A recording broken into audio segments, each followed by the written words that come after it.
As a member of Congress, I introduced a resolution that called for the protection of Hindus and religious minorities in Bangladesh, people who continue to be targeted and persecuted to this day. Now, the height of this persecution actually began 50 years ago when the Pakistani army systematically murdered, raped, and drove from their homes millions of Bengali Hindus because of their religion and ethnicity. On March 25th, 1971, was the beginning of a systematic targeting of Hindus in Bangladesh by the Pakistani military. It began in Hindu neighborhoods and villages, first at Jagannath Hall, which was a Hindu dormitory in Dhaka University, where 5,000 to 10,000 people were killed on that first night alone.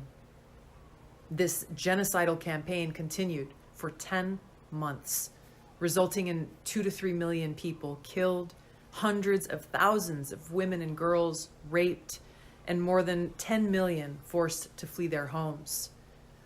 U.S. Senator Ted Kennedy went to visit the Bangladeshi refugees at that time and said, quote, "Nothing is more clear or more easily documented than the systematic campaign of terror and its genocidal consequences launched by the Pakistan Army on the night of March 25th. Hardest hit have been members of the Hindu community who have been robbed of their lands and shops, systematically slaughtered, and in some places, painted with yellow patches marked H." End of quote.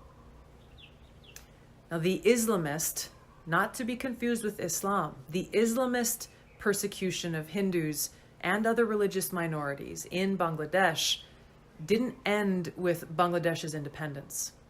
That campaign continues to this day with horrific targeted attacks, murders, homes being burned down, and families who continue to be forced to flee. In the early 1900s, Hindus made up roughly 33% of the Bangladesh population.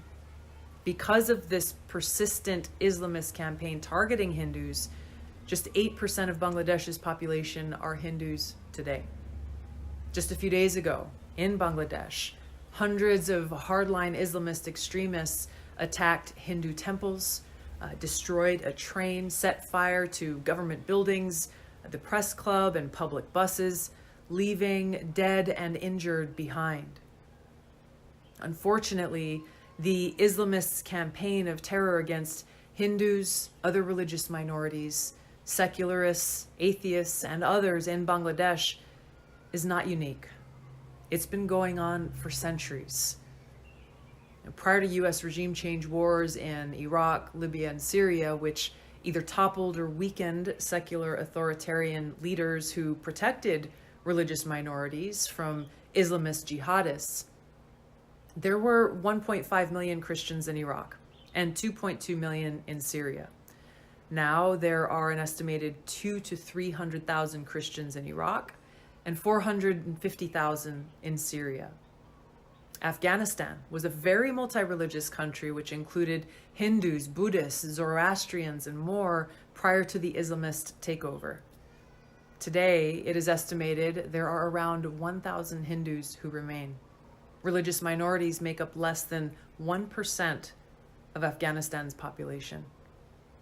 Until the leaders of the United States and the world condemn and commit to defeating the Islamist exclusivist ideology, an ideology which holds that all non-Muslims and many so-called quote-unquote heretical Muslims need to be wiped from the face of the earth, enslaved, or at the very least kept as second-class citizens without the right to own land, worship openly, etc., like in Pakistan, the jihadist campaign of terror will continue throughout the world.